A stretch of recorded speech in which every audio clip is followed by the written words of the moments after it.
Hello. I didn't expect to be recording this video, but people wanted a bit of a breakdown of what this iceberg means, what it stands for, and everything. So let's go ahead and do that real quick. This is going to be a very disorganized video. Let's begin. There's 7 tiers here. We start all the way at the top: general public, slight interest, average space nerd, payload specialist, stand-up reentry, STS 9999, and then finally Wayne Hale. So at the very top here, pretty obvious stuff. Very top, Enterprise, Space Shuttle Orbiter Vehicle 101, supposed to go to space. Shuttle docked to Mirror. The engineers said no to Challenger's launch. Most people know that.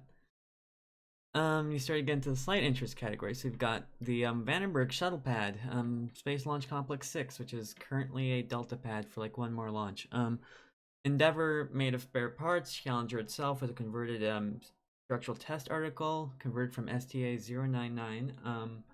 STS-3 landed at White Sands. United Space Alliance was a thing. STS-27R nearly crashed. That was the Atlantis mission, where 2 flights after Challenger, they had a ton of debris from the external tank, I believe, hit the side of the orbiter, very nearly died. The EF 300 and 400 missions, those were the rescue missions after Columbia, because there was always like a launch on need mission. So if something went wrong with an orbiter, you could launch another one to go rescue it. Now we start delving into the slightly less known things. In the average space nerd category, got the classified missions, so STS-27 being one of these missions where everything was encrypted, nothing was really said about what the shuttle was doing. They even say STS-27 had a spacewalk that nobody ever heard about. We have Enterprise's Last Landing. Scott Manley made a video on this. Very shaky landing, not good. Yeah, not much else needs to be said. We have Shuttle C, which was the concept to take basically just a cargo bay of the shuttle and the engine section, take off all the crew stuff, all the wings, all that, launch that as a rocket. We had the Celts pod in Columbia. This was a pod mounted at the very top of Columbia, intended to look down and analyze the wings for thermal reasons. The STS-93 Golden Bullet. This is a very well-known incident where a pin in the injector came loose, I believe, and ruptured 3 tubes in the channel walls of the RS-25. So it was a very close to a full mission loss on one of the heaviest missions to date. External Tank 94, that's the external tank that's on display at the California Science Center. It's the only real external tank still around, and it was the twin to Columbia's external tank. STS-51F abort to orbit. A few minutes into the ascent, one of the engines went out, which led to Challenger aborting to orbit, leading to the lowest shuttle mission to date, but the mission wasn't compromised. The Vandenberg shuttle transporter, that's the, I believe, 76-wheel self-propelled modular transporter that used to propel the shuttle back when it was planned to fly from Vandenberg. Now it moved the Falcon 9. STS-51L Big Bird. Big Bird was supposed to fly on STS-51L via Challenger disaster. For height reasons, Big Bird never flew. But if he did, there would have had to have been a whole series of explanations as to why Big Bird is now dead because Challenger is blown up. The 3-foot twang on the RS-25 ignition. So, because the shuttle's asymmetric, when it would ignite, the RS-25 pushed the whole stack over to the point where the tip of the external tank would shift about 3 feet on ignition, and the ignition of the boosters had to be timed to counteract this perfectly. You couldn't have it any sooner or any later, because then you'd have it still tipping over, and you would have a bad day. The liquid booster concepts, actually, if we look down here, that's one of the concepts. These were concepts that replaced the solid boosters on shuttle with liquid ones for reliability reasons. None of these were ever put in work. The shuttle auto land was never fully tested. That one's easy enough. The STS-1 body flap overpressure, that was the shockwaves on liftoff for STS-1 were so powerful that they pushed the body flap about 20 degrees, which was far, far past its design limits. This should have broken the body flap, and the crew did say that if they knew, they would have done an RTLS abort. The STS-70 Woodpeckers on this mission, Woodpeckers mutilated the external tank, not good.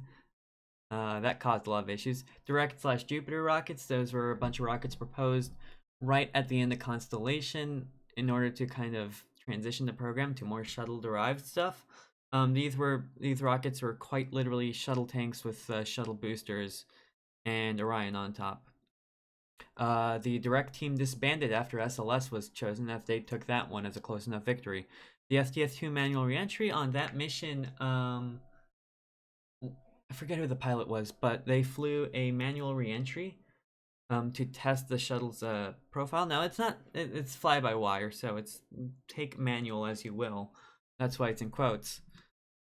The external tank being several thousand pounds underweight, everyone, well, not everyone, but it's pretty well known that the external tank, after the first few missions, they found that it could shave several thousand pounds off of it. This actually happened again later on, which I debated including further down, but didn't. The super lightweight external tank was about 12,000 pounds, I believe, lighter than the original tank. They shaved a ton of weight off of those. Moving down, we now have the Payload Specialist category. I hope I didn't miss anything, because I'm doing this all off the top of my head.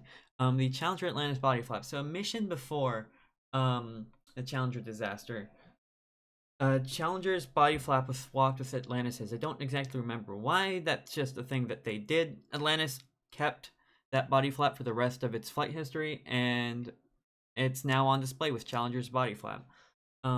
MPTA 098, that's the main propulsion test article. It's abandoned at Marshall Space Flight Center.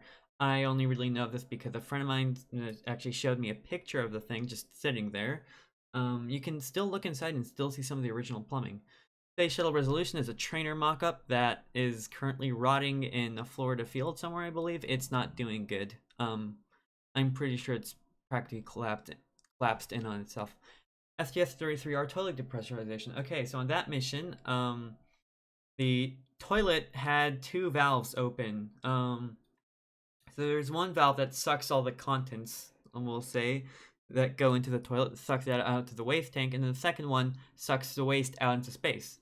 Both of these valves opened at the same time, leading to a lot of air rushing out. So that nearly jeopardized the entire mission and could have killed the crew had they not found a solution. Once they fixed the valve, if you wanted to flush the toilet, you had to manually open and close the valve with a pair of vice grips. The Exploration Production Operations contract is an SLS thing and something that I personally reported on. That contract will guarantee SLS's availability into 2050 and beyond, and it's something like 50, 60 flights, at least 2 per year. The United Space Alliance of SLS, I felt would be worth including in here. Commercial cruise shuttles. This is a very interesting proposal. It came from United Space Alliance during the commercial crew era. They proposed bringing back Endeavour and Atlantis into flight in order to, instead of, say, Dragon or Starliner. This was very much rejected, but it would have been an interesting alternate history. The high energy upper stage, that is an upper stage that was proposed to fly on shuttle. It never really did. This would have been a very dense hypergolic stage that would have had a pretty significant specific impulse. It was meant for space telescope missions, thing that the inertial upper stage couldn't do. 2 out blue, that's the abort mode for having 2 engines out. This is a very terrifying RTLS abort and then bail scenario. You look it up. There's some videos of full simulations of it. The Enterprise space station, Space Shuttle Enterprise, was proposed to have launched once and then be repurposed for a space station on orbit. It would have never come back. They would have just launched it like that. You can see a lot of alternate histories do actually have Enterprise as a space station, but this was a decently real proposal for a bit. The Ares 1 roller coaster. Okay, so the Ares 1 roller coaster was the emergency egress method. So you know how Shuttle and Dragon and I believe Starliner 2 have those kind of zip lines that come down? For Ares 1, it was proposed instead to build a big roller coaster off to the side of the pad, and if the crew needed to egress, they would hop in that and run away. Okay, SLS the next 100 years. I actually have this image up. It's a poster that hangs, I believe, somewhere in Marshall Space Flight Center, and this is what it says. It's an official Boeing poster. Drag chute. Okay, so the drag chute actually first flew in 1992. It was not originally part of the shuttle. It was added later on. Which minor thing, but a little surprising. The Enterprise 2012 wingtip strike and tail fin damage. While they were moving Enterprise over to Intrepid, they made mistakes. The barge encountered well, it went off course and they hit the wingtip on something, and then the tail fin endured severe damage during a hurricane. Not good times. Shuttle X-37B, the shuttle was actually supposed to carry an X-37 inside the cargo bay. I'm actually not sure it's the X-37B specifically, but details. The OMS engine boost during ascent. On some missions, the OMS engines would actually ignite while the RS-25s were still burning in order to give the shuttle a bit of a boost during ascent. I'm actually not sure how much this helped the shuttle, but it was a thing that was done, and if you look on some of the later missions, you will actually see this being done. SpaceX Dragon Eye sensors. So these are the sensors that now actually guide Dragon when it goes to dock. They first flew on STS-127 and 133, which were one was an Endeavour flight and one was Discovery's last flight, I'm pretty sure. So the tail constant glow on low altitude missions. When the shuttle flew especially low, it would encounter a lot of atomic oxygen and nitrogen, I believe, and this would cause a severe amount of glowing on the shuttle's tail. Done with that category, down to stand-up reentry, which I guess we'll start. This references Story Musgrave, who only person to fly in all 5 shuttles. He stood up for reentry on STS-80 at 60 years old. Pretty insane guy, probably the only person to ever actually see the shock heating on some of the edges on the shuttle. Landing gear. I didn't know this actually, but the landing gear are expendable in the rear and only used 2 to 3 times in the front. They were explosively actuated because, you know, if you're coming back from space, you want your landing gear to work 1000% of the time. The Tiger II tire attack vehicle. This is I believe, a 1/12th scale model of a German Tiger II tank that was used to go out and pop tires if they were overpressured. So that's the thing. Going back to STS-27R, this is a mission that you could do a whole iceberg on. Bill Shepard. There's a toilet sausage incident where he takes a breakfast sausage with him to the toilet. Nobody knows. And then casually just tosses it out while he's in the toilet, which the whole crew obviously thinks it's a turd. This was actually kind of normal for the shuttle at the time, or there could be malfunctions with the toilet where solid matter would bounce around and fly out. So the crew had reason to believe that this was not a sausage. Bill Shepard instead goes outside, floats over to this sausage and takes a giant bite out of it, to the severe dismay of the rest of his crew. Also, the legendary quote, "Let me know when we're over Cuba. I want to pinch one off over Castro," also came from him. The STS-88 Black Knight conspiracy theory. This is a conspiracy theory based around a piece of thermal shielding that flew off of STS-88 for some reason. It looked like a Black Knight in the pictures. I'll see if I can pull one up. And there is a big there's a big old conspiracy theory around this. Let's see. I'll find it later. Here we go. Here's a very not good picture of this. This is very likely a conspiracy video, but there you go. STS-1 suffocation death. 3 people died on STS-1.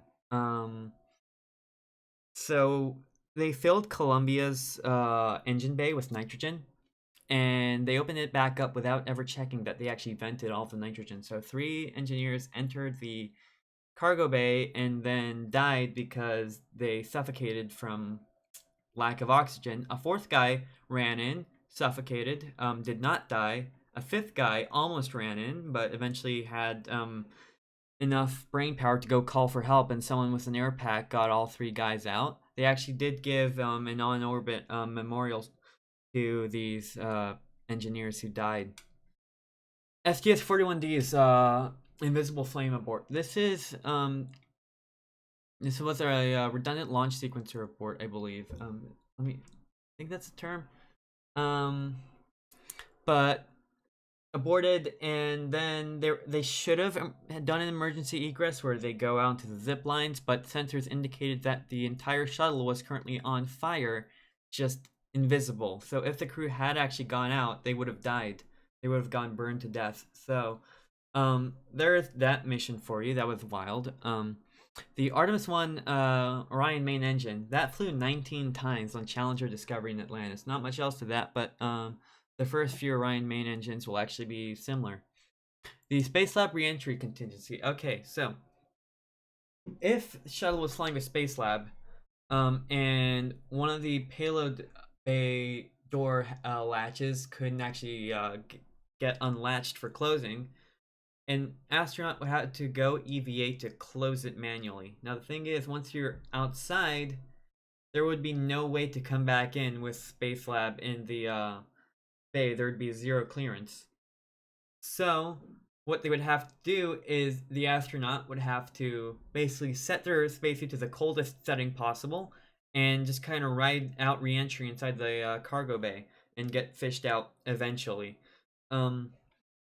Their support systems would quit on them while they started pressurizing and stuff, but eventually they should have been fine. STS-132 launching part of Nauka. That mission launched a ton of hardware for Nauka onto the space station about 10 years before the module ever actually flew, although I'm pretty sure they didn't expect it to take that long. Yeah, that's all there is to that one. The RS-25 using a porous injector. So the RS-25, the faceplate of the injector was actually porous, so hydrogen would leak through and provide some cooling.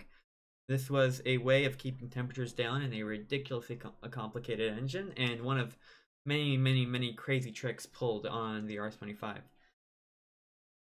Alright, now we're getting down to the crazy stuff. This is the STS-9999 category. This is actually meaningless. I just thought this would be funny. Okay, so the STS-41B Challenger piss puck. This was a 200-pound block of ice on the waste vent of Challenger that formed in orbit, fell off, and actually very nearly struck a significant part of the shuttle during re-entry. Had it actually struck, this would have been a Columbia-like mission loss and extremely catastrophic. Now, the whole 200-pound puck was not all piss, but a significant part of it was. And this is now actually consideration for current missions because they have to make sure that their vents are powerful enough to not lead to that happening again. In other missions, there would be sometimes a horn that would form on the shuttle, and it would not fall off all the way until landing. The SSME startup valve positions, I'll pull up this graph. It's ridiculous. This is there's not much to this other than just the absolute insanities that the RS-25 goes through on startup. That should be self-explanatory. It's absolutely ridiculous. I have zero idea how they calibrated some of these values, but there you go. The RS-30 space tug. Now, this is something that I didn't know that much about, but this is a space tug that was developed to fly alongside the shuttle using the RS-30, which is a derivative of the RS-25. At least I believe. I'm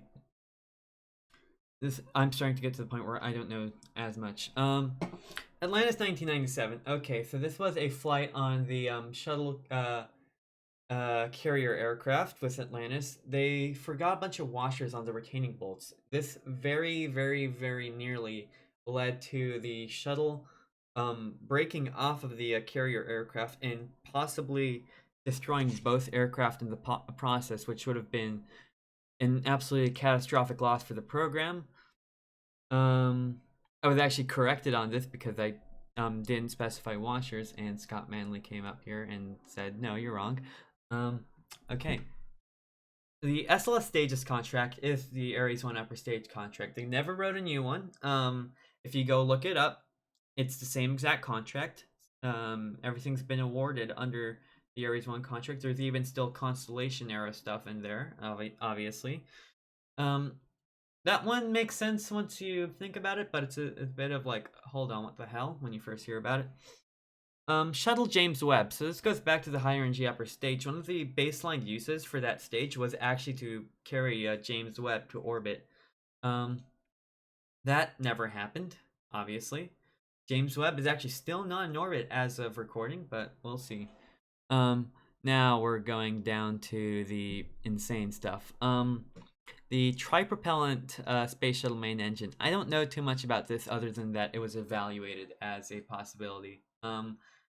Yeah, I believe at one point they researched aluminum injection, so like aluminum powder to increase thrust. I don't think that was specifically shuttle related, but there were quite a few. Rocketdyne is crazy. That's all you need to know. Rocketdyne's crazy. The intentionally bumpy tiles. So these were a set of tiles on certain missions that would intentionally have, like, say, a vortex generator on them or a big deformity or things like that. They would be done precisely and recorded from a probably the WB-57 underneath during reentry, and that's how they would evaluate how certain deformities affected the reentry. What they learned from this is that the shuttle's tiles needed to be perfectly flat, and if they aren't, you can have very severe effects. There were several missions that actually had to go out and do EVAs to, say, like cut away a piece of liner or something to make sure there weren't any inconsistencies. STS-112. Okay, so all the primary pyrotechnics on liftoffs, like all the like I believe some of the umbilical disconnects and all the hold down points, never fired. They never found out why. The backup systems obviously kicked in, and the boosters are powerful enough to rip away anything that didn't go. But yeah, that was never. They never found why. The Augustine Commission, 1990. Now this one is so Norman Augustine, that guy who canceled Constellation. His first appearance was in 1990. He decided that the absolute last priority of NASA should be human spaceflight. And they very, very nearly went ahead with this until a dinner party in 1990 as well. The head of the Office of Management and Budget at Congress crashed their dinner party that for like, hey, we finished a report. No, you didn't. Do you know what you're doing? Like, basically told them if this goes through, you've canceled human spaceflight, and you've told all of Congress that we should never do this again. So they rewrote the entire thing. They essentially just put, like, I believe unmanned exploration.